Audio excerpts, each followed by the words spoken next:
പറയുന്നത് ഈ അടുത്ത കാലം തുടങ്ങിയതല്ല, ഞാൻ വന്ന കാലം മുതലേ ഇങ്ങനെയുള്ള പരിപാടിയൊക്കെ ചെയ്തിട്ടുള്ള ആളാണ്, അത് മറന്നു പോകുന്നത്.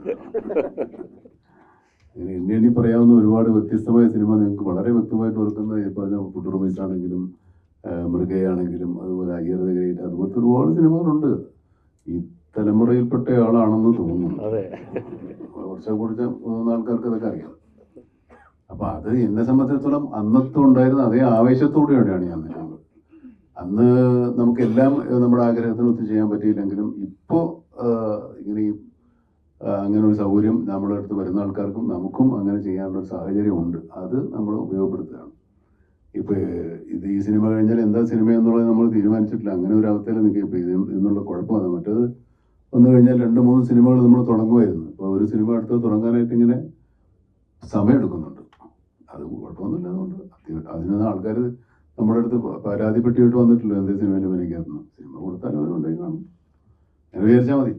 വേറൊരു കാര്യം, ഇപ്പൊ നിങ്ങൾ ഈ പുതിയ ആളുകളോടൊക്കെ മമ്മൂക്കയോടുള്ള അഭിനയങ്ങൾ എങ്ങനെയുണ്ടായിരുന്നു ചോദിക്കുമ്പോൾ നിങ്ങൾ മനസ്സിലാക്കേണ്ട ഒരു കാര്യം, മറ്റേ പുതിയതായിട്ട് ഒരു ക്യാമ്പസിലേക്ക് വരുമ്പോഴത്തേക്കും അവരെ റാഗ് ചെയ്യാൻ നിൽക്കുന്ന സീനിയറിനെ പോലെ നിൽക്കുന്ന ഒരാളൊന്നുമല്ല മമ്മൂക്ക.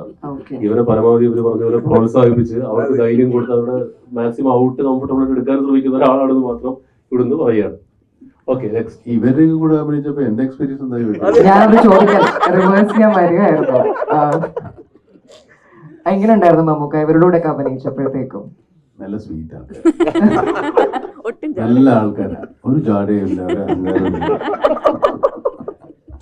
ഒരു കുഴപ്പമില്ല, നുള്ളുമില്ല. ഇവര് പറയുന്നത് ഞാൻ സ്കൂൾ മാഷ കൂടെ നുള്ളി.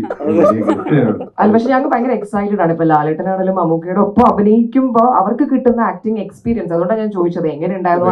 വേറൊരു കാര്യമുണ്ട്, നമ്മളിപ്പോ 42 വർഷമായി സിനിമയിൽ. ഇപ്പൊ നമുക്ക് ഇവരെയൊക്കെ കൂടെ അഭിനയിക്കാൻ പറ്റുന്നുണ്ടല്ലോ, അതൊരു ഭാഗ്യമല്ലേ? ശരിയാണ്, അങ്ങനെയുണ്ട്.